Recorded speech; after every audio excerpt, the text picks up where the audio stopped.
Hey, what's up everyone, and welcome to yet another brand new episode, new video of About Skateboarding. Now, if you're new here, my name is Sean. I do daily videos about the whole arena world of skateboarding. So if you're into that kind of thing, then go ahead and subscribe to the channel if you want to. And also give it the videos that you like a like, so I know that you're interested and you like them a lot.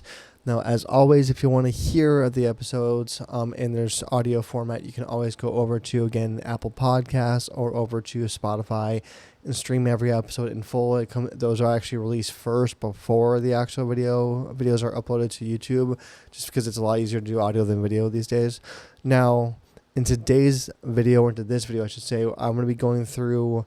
I'm not going to explain the process because the process has changed over the years, but I do want to go over kind of like the history a little bit that I'm aware of and that I've experienced of just getting sponsored, or the sponsorship idea of that's in skateboarding and what it really means overall and all that kind of stuff. Now, I've never been sponsored for skateboarding myself, but I have many friends that I've known through skating, that others that have been sponsored, some that have gone pro in some ways, not in like a huge like popularity level, necessarily like fame level, but they are because again, and I'll get into all this too, but it is a different thing to get sponsored as a skateboarder and become pro and get paid to do it, and that is different than being a famous skateboarder. They're different things, for the most part. So that's kind of what I wanted to make a fun video about for this one, just to kind of go through that process and how the process has changed and what I see a lot of people doing now as far as getting sponsored and how it kind of works for the most part. Now, to get into it really quickly and to kind of dive right deep into it, is that there is not any way that's set in stone of getting to be a sponsored skateboarder.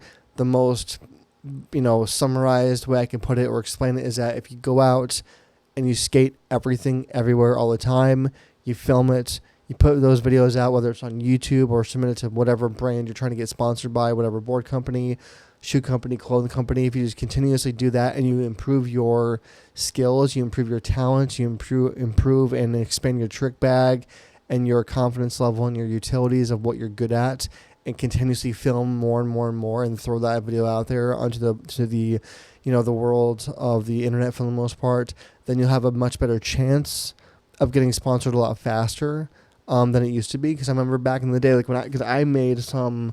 Because if you go back into the history of skateboarding, like in the early days, again, which is even before I was even born for the most part, a lot of skaters got sponsored by local skate shops first, that are now like very famous skateboards. Like they kind of started off for the most part by being sponsored by a skate shop in their town. They would literally just go and either go skate contests that the skate shop would do if they had like a skate park nearby or things like that. So that was kind of how it was going back in the day, where skaters would, they'd kind of develop skills and become good enough to kind of enter into contests sometimes for the most part. But the skate shop, they'd ask the skate shop to get to wear their clothing if they could get like free boards or whatever, or not have to pay for them, and they'd use the boards and wear the clothing of the skate shop and during a contest kind of situation. So that is really kind of back in the day how the sponsorship kind of worked.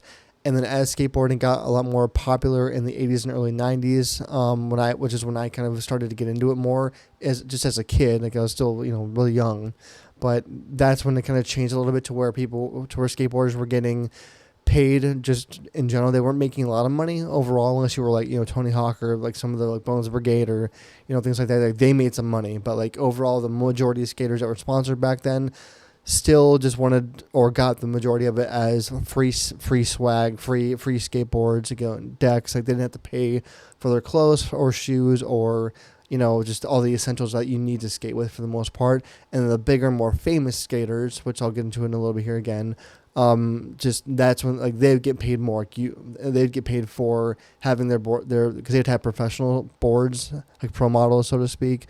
So once those became a thing for the most part, more popularized, then that's when they got a little bit more, some money got paid out to them. So it's a different thing from being a famous skateboarder in magazines and having that type of being paid for it, and then just being a sponsored skater where you may not necessarily have a pro model skateboard, but you get free boards from the company you ride for, free clothing, free shoes, like so on and so forth. So again, they're very two different distinct things overall, I just want to make sure that's a very, very clear distinction, because they are different things. Now, in the early 2000s, I would say, when the X Games kind of picked up a little bit and became a more popular, like the late 90s, early 2000s, like when, again, Tony Hawk, did the 900 and made it famous, and then the whole X Games thing blew up, so to speak, and there was a bunch of skateboarders that were kind of taking over the world as far as fame, and also when the video games came into play. So again, for the most part, like Thrasher had a video game out, and again, of course, Tony Hawk's Pro Skater, all the volumes that came along with that blew up the sport of skateboarding into a much, much more, not only popular, but much more money-making kind of thing. And that, again, kind of also pushed the idea of being a famous sponsored pro skater where you can make a lot of money in some cases, but from those bigger sponsorships, and then also just being sponsored. And again, the sponsorship thing, just in general, back to the essential basics of what it is. Again, it is getting free clothing, boards, shoes, wheels, all that kind of stuff, in exchange for wearing those things and using those things on usually a contest level, a contest kind of thing, or if you went on tour, for example, or for example, let's say for example, back then it was, I'll use again Birdhouse, because it was just one of the main ones I use all the time, because there was some super solid skaters that used it. So back in the day, like when Andrew Reynolds was on Birdhouse for a while. So when Birdhouse made some skateboarding videos, then those skaters would be in the video, and then they sell the video to make money, and then the skaters would get paid off of those video sales or their professional models that they had them for.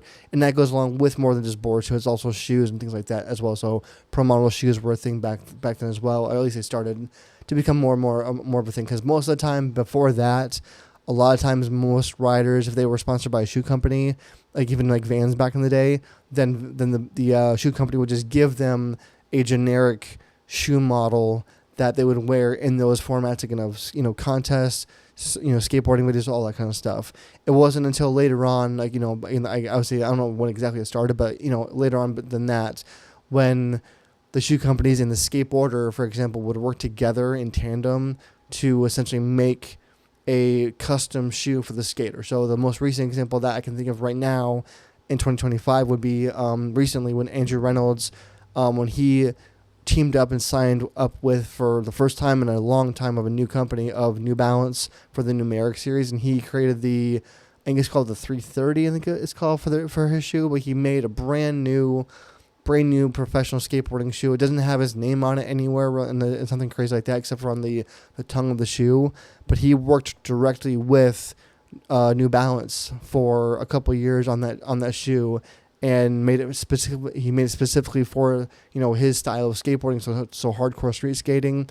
And he used a bunch of to make the shoe, he took a bunch of the primary running influences of what New Balance is known for as far as their sole goes and support, and then included within that a lot of his favorite things about that he needed as a skater for street skating for the most part, and then made it into a really cool shoe. I owned them for a few days, and they were just unfortunately way too narrow for me. Even the wide version was too narrow for my feet, so I had to get rid of them. But they were really, really, really comfortable shoes. It's too narrow for me. But again, that is like the most current kind of pro model of what a skateboarding shoe of a pro model really is.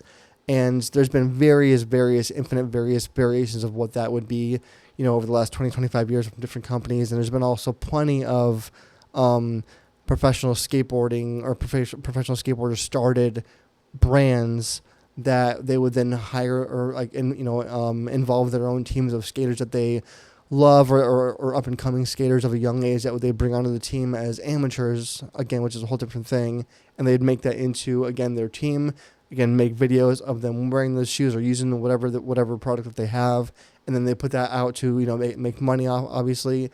And the skaters would then profit off of that by having the sales of the video. So that is kind of a very, very brief history, sort of what the whole differences are between sponsorship levels, not even levels, but just different types of sponsorship that there are. Now, again, there is, I would say these days on getting sponsored from scratch, I'm not going to say it's hard to do, but the most common way that I see most athletes, most skaters doing it nowadays for the most part is by entering in, and this is from like a young skating standpoint. Like if you're starting out as a young skater, like as a teenager, and you're maybe looking to get sponsored or looking into that process of getting sponsored, then usually it's by entering into contests, because for the most part, most companies these days in skateboarding, they want their brands to be known on social media primarily as pretty much, like, I hate to put it this way, even though it's really kind of this way nowadays in 2025, but you're, as a skateboarder these days, you're kind of pretty much the, now what we call the influencer of the brand, which is what it's been forever really, but it's just, I don't like that. I hate the terminology of being an influencer, but really that's what a sponsored skater really is you're an influencer of the brand. You're famous, quote unquote famous, as a skater or being a good skater, and so the brand is upholding you and your talents of skateboarding to then give them stuff, or give you stuff as a skater to wear or to use when you're doing your skating, and then you wear it and you get it for free. And then if you're at the upper level of that, then again you get paid for it if you have a pro model or whatever, and so on and so forth. So again, I don't like to using the word influencer because it's such a 2025 terminology of what it really is. But that's really what the whole entire current version, modern version, right now version of what being a sponsored professional skateboarder is. But again, if you're looking to do it from the beginning as a young age and trying to get sponsored just for free stuff, because I know, again, when I was a teenager, and that was kind of like I feel like that was kind of the whole entire like holy grail of skateboarding, was that you wanted to become a sponsored skater, not pro, not paid necessarily, not neither of those things. Like that was obviously hopefully another goal entirely. But I feel like the first goal as a skater, for most of us, or for most skaters, would be to just get sponsored, so you can get free stuff. You can get free skateboards, you get free shoes, whatever it might be that you for the brand you get sponsored by. And that was always kind of like the first goal, I feel like, for most skaters. At least it was when I was skating at a young age. And to do that at this day and age, again, it's back to what I kind of said before, where you kind of, again, you got to build up your talents, build up your confidence. You have to be incredibly, incredibly consistent with your tricks, and essentially like almost like a contest format, which means like you have to almost like be able to enter into kind of like an SLS, which is skateboarding street league kind of thing, and do that as an amateur and do well in it, or at least place in it somewhere in the top 10 consistently. And that's hard to do because a lot of those skaters are, man, they're phenomenal for sure, and they're incredibly consistent, like as far as like just what they can do in a 45-second timed run, and then going into like a best trick, like some of the things that they're doing, and they're like the best trick formula for nowadays. That's what they're having is insanity. For just being able to throw down some of those tricks that they're doing is just crazy to me. But that's the level that we're at now in 2025 with skateboarding. So that is kind of the beginning, I would say, at the beginning stage of how to get sponsored as a skateboarder without being pro and without getting paid for it. Because once you do that, if you start to place okay in it, and you can get in the top 10, then at least your name will be out there amongst the ranks of other really famous skaters, like for currently like Nigel Houston being at the top of everything all the time. So if you can rank up there with him in any way, that's obviously helpful. And then typically what will happen is that you have to have yourself a social media following as well. And this is going to occur from the usual ways of doing it nowadays, which is pretty much going to be, again, posting the whole reels, the shorts, and doing all those, and putting up your own self-made, in most cases. Again, you have to make this stuff yourself. Your own videos of like having a friend film you skating and do it a lot and film everything and make it better and better and better. I'm not saying production wise, because I don't really think that production really matters that much in skateboarding videos these days, and it really has been that big of a thing. Even if you go back to all of my favorite skateboarding videos when I was a kid, I never really cared about the production value. It didn't really matter to me. It was always the skateboarding content that was the most important thing of those videos. So it's all about skating in skateboarding videos. I know it sounds really stupid and obvious, but I've seen some companies like put out a professional skateboarding video and the production was like so over the top, not necessarily to how not bad the skateboarding was, but it wasn't as it's kind of like the like I would say this, it's kind of like the company, I won't name any companies, but it's kind of like the company that made it was almost like overcompensating for not so good skating by putting the production level of the video to a whole new level than what I had seen before.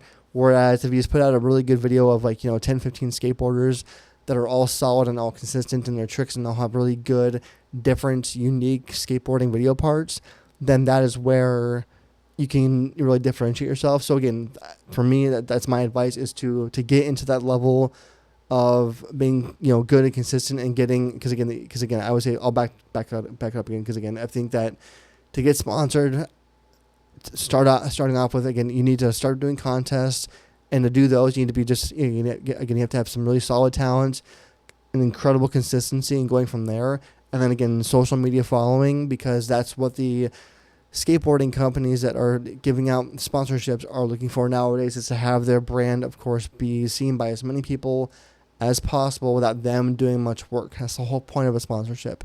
Now, once you're in there, and then once you're in that level, and you're starting to skateboard, or starting to take place in a lot more contests, and once you consistently start to place, not necessarily like top 3 or podium or anything like that, but once you're starting to get into a consistency of getting into every contest that you do, even as an amateur, then you should be able to get into some sponsorships. Again, you'll get the free gear, and they will send you in some cases to skating contests, and they'll sponsor you in the contest where you don't have to pay for any of the fees or anything like that. You just skate, and then you can start to kind of not maybe have to work a different job necessarily, but you can just start skating more and more full time. And that should be another goal on its own as well.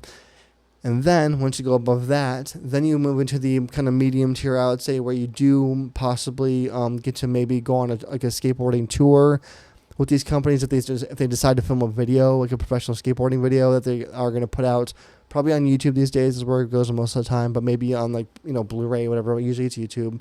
But if they decide to make a skateboarding video and showcase all the skaters, and most of the time, if you're at that level with them, partnership, then they will ask you to make your own skateboarding part of anywhere between 3 and 5 minutes long, typically on average is what it is. And then they will either send their, they'll hire someone that does videos professionally, and they'll come with you or contact you in most cases to, again, start filming your video part. And that's where the fun, in my opinion, the really fun, unique experience kind of kicks off, because then you get to choose things like obviously having, whatever music you want in the video, but then also going on trips and being able to film things and go and skate places you've never been to before, probably for the most part, and get to skate with the people on the team of the company that you're sponsored by. And that to me is one thing that I always wished for as a young skater, was I always wanted to just partially just get sponsored so I could go and skateboard on trips with a lot of the skaters I grew up just looking at in magazines like Trans World and Thrasher, and just being able to be on the same team with them. Now that never came to fruition for me. I just didn't get that far. But that's usually one of the bigger goals for most young skaters, is that they have that dream of they want to skate with people that they look up to, obviously, as mentors, and then they get to the level of going on those trips, those skateboarding trips for like a week away to some foreign country typically, and then they session and film it all and that kind of thing too.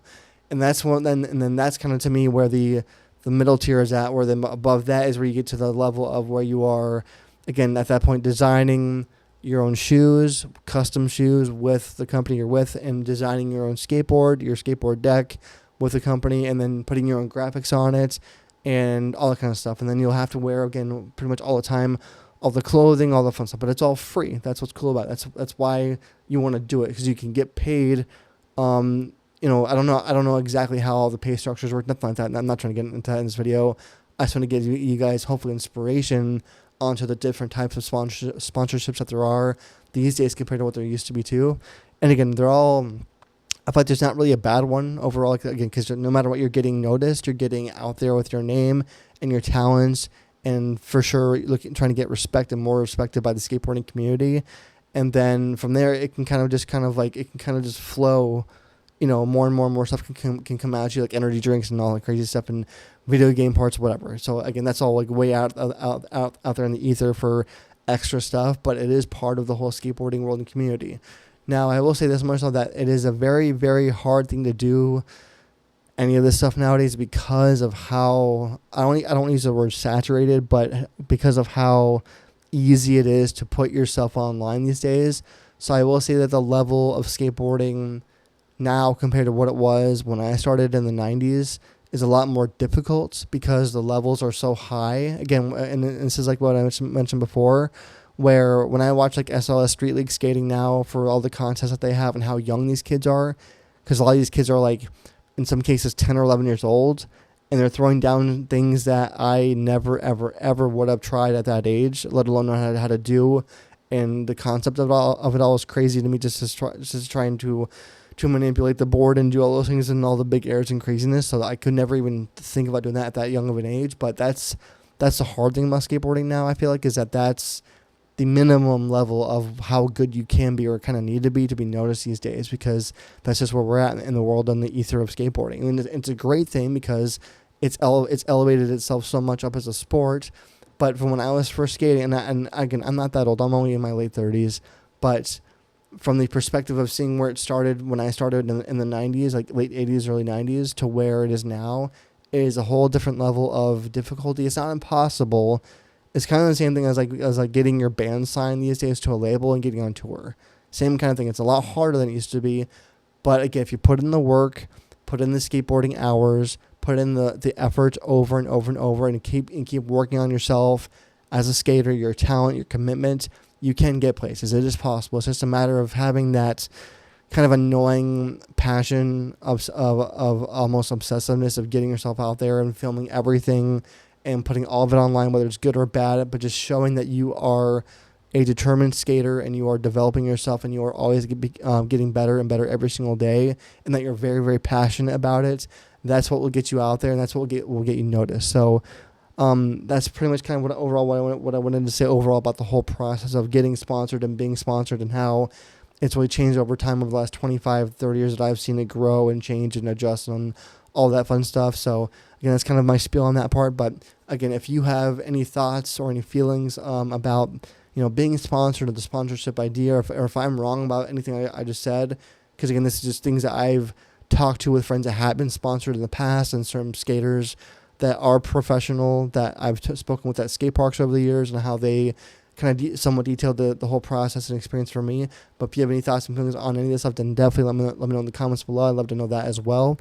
If you like this video, this episode, then definitely give it a thumbs up and also subscribe. And again, if you want to listen to this one in audio, then go ahead over to, again, Apple Podcasts or over on Spotify, and check me out over there as well for all the streaming. Otherwise, again, thanks for watching. Thanks for listening, and I'll see you guys all in the next video.